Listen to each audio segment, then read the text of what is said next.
It may be a slow walk, but Charles is still mobile. They met studying Russian 70 years ago, taking each step together. Now Charles and Judy Berg face their costliest hurdle yet, the end of life and how to afford it. The Russians have an expression. They say, starost nie radost. That means old age is not happiness. A home health aide visits their home in Buckfield twice a day at a rate of $30 per hour. I cannot get him up and get him going. The Bergs pay for half of it out of pocket. The rest is covered by a long-term care insurance policy from Genworth Financial, one of the largest long-term care insurers in the country. But that plan runs out of money by summer's end. Judy Berg says they'll be left to pay for care all on their own. So whether it's insured, private pay, or public programs, the costs are rising. Samir Shah is the CEO of Care Scout, a subsidiary of Genworth Financial that tracks long-term care costs nationwide. We're living in an era where demand for care is rising faster than ever. Almost 70 million people are over 65. 10,000 people will turn 65 every single day starting next year. Shaw says long-term care claims on average are filed by people in their early to mid-80s. And in Maine, more people than ever need care. So while average cost of care in the nation might be at a certain level, Maine is then 20% higher than that. And then certain locations in Maine are even higher than that. Care Scout data show home health aid costs in Maine are now the third highest in the country at $43 an hour. The national average is $34. If staying home isn't an option, costs skyrocket. The I-Team found assisted living rates average close to $96,000 a year in Maine. We found that amount well exceeds the state median household income.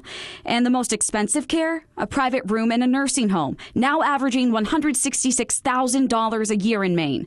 And that's up $40,000 in just 5 years. Patients are paying more. What are they getting in return? Well, I'd say one of the biggest reasons why Maine has higher costs for long-term care services because we have some of the highest staffing ratios across the country too. And so you have to pay more to get more staff on hand. But Ben Hawkins with the Maine Healthcare Association acknowledges almost no one can afford to pay these costs on their own. Even if you don't have any funding, you've spent all of your retirement savings.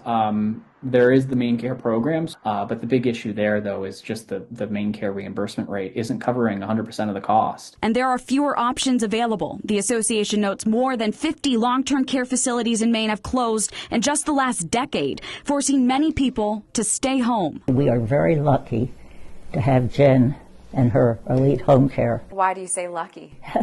One doesn't just go out and find home health aides. There aren't that many. I'm about to be 59.